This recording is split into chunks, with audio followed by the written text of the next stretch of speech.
kinship should not be a financial hardship on the family.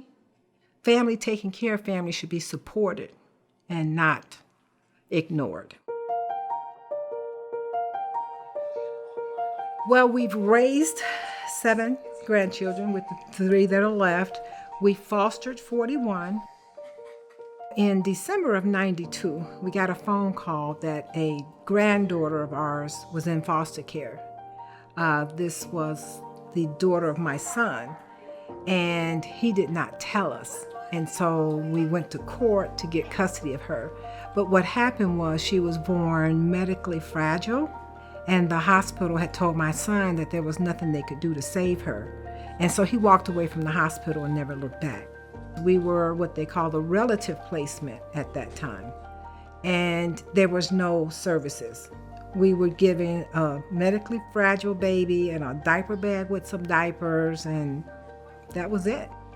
I was working, and I had to quit work because my job then entailed taking her to cardiologists, neurologists, pulmonologists, ophthalmologists, infectious disease clinic, physical therapy. That was my whole life at that point. 6 months later, in August, her brother is born. Same kind of conditions, but not as bad as she was. And I'm calling around and I can't get any answers. I can't get any help. So this goes on until December of '07, when my daughter gets in trouble and the state gives us 5 children. So now the difference is I had a taste of what the state can do under foster parenting compared to me being a kinship. If that child goes into a licensed foster home, they get a little over $20 a day. If the child is placed with a family, they get a little over $1 a day.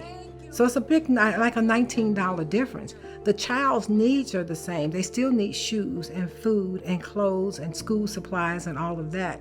But for some reason, the state assumes that because they're with family, they're not entitled to things. It's horrible because foster parents have been, for the last 7-8 months, getting instruction, resources, how to handle things, information. They're ready. Kinship families get the children and they're like, what do I do now? So I just began to fight, and in 2009, I discovered Duet, who had a grandparent raising grandchildren program. So I joined them by starting in their support group. And from there, I learned that I had a voice and that I could use that voice. Duet had a lot of influence on my life at that time, because this is now when we had turned into a family of 9 overnight. And when I went to that first support group, I was literally in tears because you feel like you're the only one. And I sat in a room with 5 other grandparents who were going through the same thing, who actually gave me advice on a lot of things. So my going in my backyard and screaming all the time, that stopped. They literally saved me because I didn't know we were drowning. I didn't know what to do. I didn't know where to go. I had nobody to call. My family and I have volunteered with them ever since day one. You got to give back.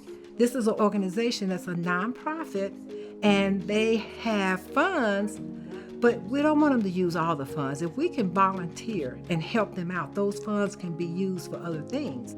So I worked with my family, and we have a nonprofit. And the nonprofit helps to support kinship families.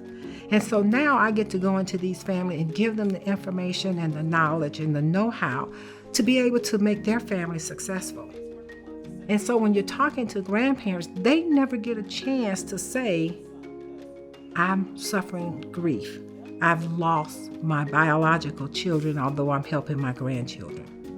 Let's talk about some counseling for you so that you can get over that. Because if you're grieving and stressed out, how do you support the grandchildren? I also think the child welfare system needs to change their image, because in the community, the child welfare is the villain. They're going to come and take my kids if I say I need a food box. We've got to figure out how to get into the communities and let them know that there are positive parts and that you can get help. Because if we can get that on the beginning, then we can probably have less children in the welfare system. The hope for the children's future is the community. if it's supporting and helping out with each other, where we're not always looking to the government to step in with the hard policies and the hard guidelines, I think we can make it. But we've got to have hope, and we've got to support these children now because they're our future. And where do we want our future to be if we don't support the children today?